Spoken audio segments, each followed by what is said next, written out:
Hello friends, आज के video में हम जानेंगे नंबर सिस्टम के बारे में, जिसे हिंदी में आप संख्या पद्धति भी कहते हैं। संख्या पद्धति में आपके बहुत से प्रकार की संख्याएं चलती हैं, जिनका आप छोटी से लेकर बड़ी कक्षाओं तक अध्ययन करते हो। आज इस वीडियो में हम इन संख्याओं के बारे में जानेंगे, जो आपके लिए बहुत ही महत्वपूर्ण है। आपको कंपटीशन एग्जाम हो या नॉर्मल एग्जाम हो, आपके सभी में ये बेसिक नॉलेज के काम में आती है। तो देखिए, सबसे पहले हम जानेंगे प्राकृत संख्याओं के बारे में, उसके बाद पूर्ण संख्याओं के बारे में, पूर्णांक संख्याएं, परिमेय संख्याएं, अपरिमेय संख्याएं और वास्तविक संख्याओं के बारे में।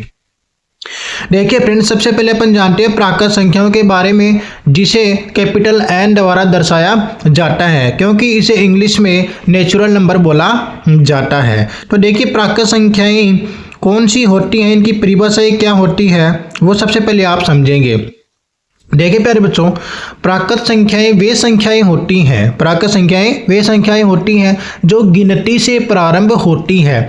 अर्थात आप जब भी किसी छोटे बच्चे को संख्याओं के बारे में पढ़ाते हो तो 1, 2, 3 इस प्रकार से आप पढ़ाते हो। इसी को दूसरे रूप में आप कह सकते हो कि वे संख्याएं जो 1 से प्रारंभ होकर धनात्मक रूप से आगे बढ़ती हैं, उन्हें प्राकृत संख्याएं कहते हैं। तो आप इसे लिख सकते हो कि वे संख्याएं जो 1 से प्रारंभ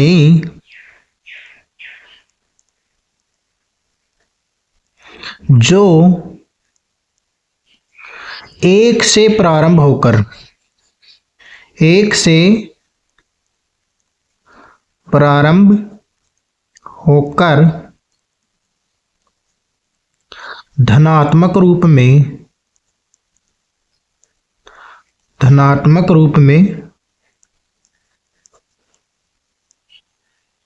आगे बढ़ती हैं, धनात्मक रूप में आगे बढ़ती हैं। अर्थात वे संख्याएं जो 1 से प्रारंभ होकर धनात्मक रूप से आगे बढ़ती हैं, उन्हें प्राकृत संख्याएं कहा जाता है। इसे आप किस प्रकार से दर्शा सकते हो? इसे आप दर्शा सकते हो n बराबर 1, 2, 3 और फिर 3 डॉट लगा के आप इसे इस प्रकार से दर्शा सकते हो। अर्थात ये आगे धनात्मक रूप से चलती रहती है, अनंत की ओर चलती रहती है। तो फिर से बता देता हूं कि वे संख्याएं जो 1 से प्रारंभ होकर धनात्मक रूप से आगे बढ़ती हैं, नेचुरल नंबर प्राकृत संख्याएं कहलाती हैं। ठीक है, इसे कैपिटल एन द्वारा दर्शाया जाता है। सेकंड है अपनी पूर्णांक संख्याएं, जिसे W द्वारा दर्शाया जाता है। इंग्लिश में इसे होल नंबर कहा जाता है। क्या कहा जाता है? होल नंबर कहा जाता है। अब देखिए, जब आपको प्राकृत संख्याएं ज्ञात हो गई हैं, तो पूर्ण संख्याएं आसानी से ज्ञात कर सकते हो। आपको सिर्फ इतना करना है कि जो प्राकृत संख्याएं हैं उसमें 0 और ऐड कर देना है। क्या कर देना है? 0 और ऐड कर देना है। तो आप लिखेंगे प्राकृत संख्याओं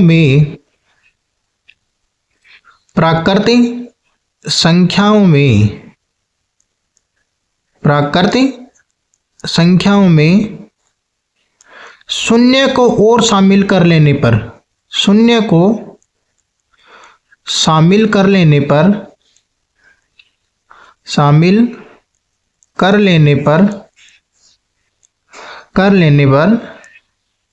पूर्ण संख्याएं प्राप्त होती हैं। कौन होती है?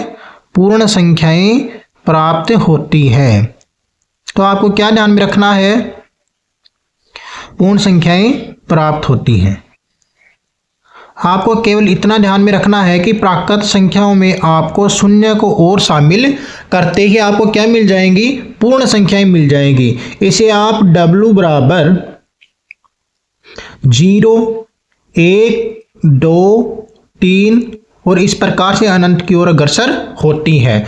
तो आपको सिर्फ इतना ध्यान रखना कि प्राकृत संख्याओं के समूह में सिर्फ आपको 0 और शामिल करते ही आपको कौन सी संख्याएं मिल जाएंगी? पूर्ण संख्याएं मिल जाएंगी। ये था आपका सेकंड नंबर का। आगे देखिए, आपके पास पूर्णांक संख्याएं हैं, जिसे I या Z द्वारा दर्शाया जाता है। इंग्लिश में इसे इंटीजर कहा जाता है। क्या कहा जाता है? इंटीजर कहा जाता है। ध्यानपूर्वक देखिए, आपके पास सबसे पहले धनात्मक संख्याएं आई जिसमें 0 शामिल नहीं था, उसके बाद आपके पास 0 भी आ गया। इसका मतलब 0 भी आ गया, धनात्मक भी आ गया, तो बचा कौन आपके पास? ऋणात्मक संख्याएं। कौन बचा? ऋणात्मक संख्याएं। तो वे संख्याएं जिनमें प्राकृत संख्याएं, पूर्ण संख्याएं और ऋणात्मक संख्याएं शामिल हो जाती हैं, ठीक है, उसे कौन सी संख्या बनती है? पूर्णांक संख्याएं बनती है। इसे आप कुछ इस प्रकार भी कह सकते हो कि धनात्मक प्लस शून्य प्लस ऋणात्मक। यहाँ पे पूर्ण अंकों की बात हो रही है। किन की बात हो रही है? पूर्ण अंकों की। आप यहाँ पे 1/2, 3/4 ये वाली संख्याएं आपके पास आगे की प्रोसेस में आती हैं। तो आप ध्यान में रखना, धनात्मक, ऋणात्मक और शून्य ये सभी संख्याएं कौन सी हैं? पूर्णांक संख्याएं हैं। अर्थात इनका जो ग्रुप बनता है इसे आप क्या बोलते हो? पूर्णांक संख्याएं बोलते हो। इसे किस प्रकार से दर्शाया जाता है? i बराबर, इस तरफ से डॉट, क्योंकि इस तरफ भी चलेंगी ये माइनस में भी, -3, -2, -1, उसके बाद 0, उसके बाद 1, 2 और फिर से डॉट डॉट डॉट। इस प्रकार से आप इसको दर्शा सकते हो। अर्थात माइनस से लेके ये प्लस के अनंत की ओर अग्रसर होती है। इस तरफ भी अनंत की ओर अग्रसर होंगी, माइनस की तरफ भी और प्लस की तरफ भी। तो आप इसे क्या कर सकते हो? पूर्णांक संख्याएं कह सकते हो। ध्यान में रहे, इसमें धनात्मक, शून्य और ऋणात्मक तीनों प्रकार की संख्याएं शामिल हो जाती हैं।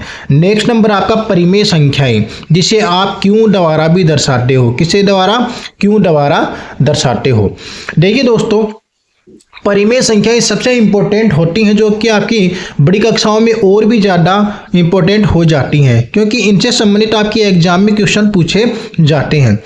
परिमेय संख्याएं देखिए ध्यान से पढ़ना। परिमेय संख्याओं को वे संख्याएं होती हैं जिनमें पूर्णांक संख्याएं भिन्न के रूप में होती हैं। किसके रूप में होती हैं? भिन्न के रूप में। अर्थात इनको p/q के रूप में जब लिखा जा सकता है, जब इन्हें p/q के रूप में आप लिख सकते हो, जहां पर q ≠ 0 होता है। क्यों क्या होता है? 0 नहीं हो सकता। अगर आप किन्हीं संख्याओं को p/q के रूप में लिख सकते हो जहां पर q 0 नहीं हो सकता, वे संख्याएं परिमेय संख्याएं कहलाती हैं। अब आपके पास सबसे पहला प्रश्न होना चाहिए कि p और q क्या है। तो यहाँ पे p और q क्या है? पूर्णांक संख्याएं हैं। क्या है? पूर्णांक संख्याएं हैं। कौन सी हैं? पूर्णांक संख्याएं। ये आपको सबसे इंपॉर्टेंट चीज ध्यान में रखना है। तो एक बात आपको यहाँ से समझ में आई कि आप पूर्णांक संख्या को भिन्न के रूप में लिख दो तो आपको क्या मिलती हैं? परिमेय संख्याएं मिलती हैं। जैसे एग्जाम्पल के रूप में 1/2 लिख दिया तो ये क्या हो गई? परिमेय संख्या हो गई। कौन सी हो गई? परिमेय संख्या है। अब इसमें 1 भी पूर्णांक है और 2 भी पूर्णांक है। अर्थात पूर्णांक संख्याओं को भिन्न के रूप में लिखने पर हमें क्या मिलती है? परिमेय संख्याएं। बट याद रहे, क्यों कभी भी 0 नहीं हो सकता। क्यों क्या नहीं हो सकता? 0 नहीं हो सकता। ये आपकी परिमेय संख्या है। उसके बाद है अपरिमेय संख्याएं, जिसे q+ के नाम से भी आप जानते हो। देखिए अपरिमेय संख्याएं, जब आपको परिमेय पता है तो आप अपरिमेय आसानी से समझ सकते हो। वे संख्याएं जिन्हें p/q के रूप में नहीं लिखा जा सकता, वे संख्याएं जिन्हें p/q के रूप में नहीं लिखा जा सकता, अपरिमेय संख्याएं कहलाती हैं। इन्हें p/q के रूप में नहीं लिखा जा सकता। ये आपको ध्यान में रखना है। एग्जाम्पल के तौर पर आपने √2 देखा होगा, e देखा होगा, पाई देखा होगा। ये सभी आपके पास अपरिमेय संख्याओं के एग्जाम्पल हैं। और ध्यान रहे, जिन संख्याओं को p/q के रूप में नहीं लिखा जा सकता, इसको दूसरे तौर पर आप ये याद रख दो कि वे संख्याएं जिनका पूर्ण रूप से वर्गमूल नहीं निकल सकता। √2 का पूर्णतः वर्गमूल निकल नहीं सकता, अतः ये क्या है? अपरिमेय संख्याएं हैं। लास्ट एंड फाइनल आपका वास्तविक संख्याएं। देखिए वास्तविक संख्याएं वे संख्याएं होती हैं जब आपको परिमेय और अपरिमेय संख्याएं दोनों के समूह को ऐड कर देते हो। अर्थात अपरिमेय और प्लस परिमेय, इन दोनों के समूह को अगर ऐड कर दिया जाए, इनको जोड़ दिया जाए दोनों समूहों को, तो वे क्या बन जाती हैं, वास्तविक संख्याएं बन जाती हैं, जिसे रियल नंबर बोला जाता है। अर्थात जब परिमेय और अपरिमेय का योग कर देते हैं तो क्या बनता है, वास्तविक संख्याएं बनता है। तो ये थी दोस्तों आज की हमारी कुछ संख्याएं। अगर आज का वीडियो आपको अच्छा लगा हो, समझ में आया हो, तो एक प्यारा सा कमेंट अवश्य करें और चैनल को सब्सक्राइब करना ना भूलें। धन्यवाद।